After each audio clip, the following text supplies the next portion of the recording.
So I don't know where you are, but it's kind of getting chilly right now, and it's the perfect time that I had a craving for a nice roasted tomato soup. Now I had this at my wedding. I could only have maybe like half of it because we were just being pulled in all directions, and by the time we got back to our table, poof, that course was gone.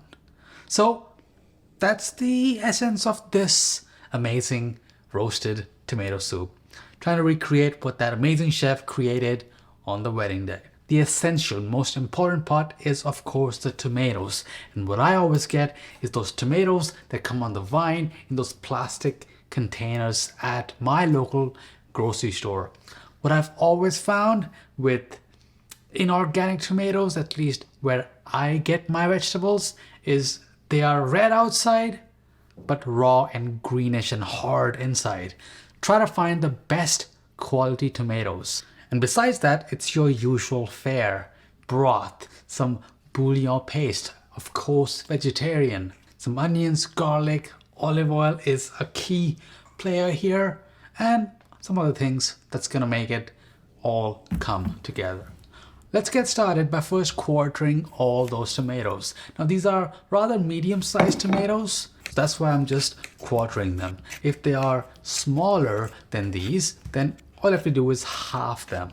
And the thing with tomatoes is it has something called lycopene in it. So the longer it cooks, that thing breaks down and the dish becomes brighter in color. But visually, of course, these tomatoes look amazing, great in salads, great in pico. There's some recipes with tomatoes linked down below. And once you have that all quartered up, I have a baking sheet here. Dump all those tomatoes in there, dump your diced up onions, and then I also have some garlic. Now we're gonna put a good amount of olive oil in there. Use a good quality one that really shines out in this recipe as we cook it. And then just start mixing it to coat it well. I'm also gonna season it with some salt, some pepper, and now this is gonna go in an oven that's been heating at 375 Fahrenheit and will cook for between 30 and 40 minutes. And this is what it looks like after about 35 minutes for me. And the house is smelling better than what this tray looks. It smells nice and sweet, aromatic, and the garlic onions are just doing what they gotta do. Dump this all in a pot, and then we'll start adding in the other ingredients like the vegetable broth. I'm gonna reserve some, not adding in the full 4 cups. I'll leave half a cup if I need to adjust the consistency later. Then a bay leaf, some red hot pepper flakes, and this here is one of my favorite ingredients. There's other variations of this better than bouillon paste as well. Not sponsored, of course, but it's so packed full of flavor. Okay, mix that all up, turn the heat to medium, and we'll wait for this to come up to a simmer. You want to then let this simmer for about 10 to 20 minutes.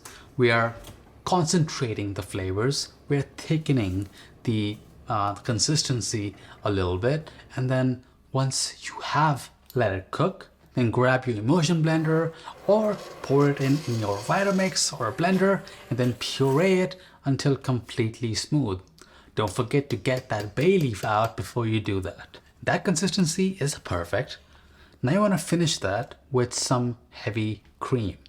Add some of that in there, mix it all up, and then just keep it on a very low simmer. Let the cream melt together with the tomatoes. Let it thicken a slight bit. Taste at this point and enjoy savoring the flavors coming together. Season with salt, pepper if you have to. And once you're happy, well, you're happy. So that means it's time to eat. Before that though, check out what I made here. These are some pecorino romano crusted croutons. Incredibly easy. I'm thinking of doing a full recipe on it, maybe pairing it with a fresh Caesar salad. And of course, croutons are a great way to not only enjoy bread, but to accentuate and make other dishes that you added in even better. And these are very tasty. So soup goes in the bowl over here. I'm of course gonna garnish it with some more of that cream, just a small drizzle here and there, and then add in your croutons. And I'm not sure if I've told you, but a tomato soup was the first soup that I ever remember having. Of course, it didn't taste like this. It was in a train in Delhi somewhere. It was served in a cup, but I discovered my love for tomato soup on that train bogie. Yeah, a bogie.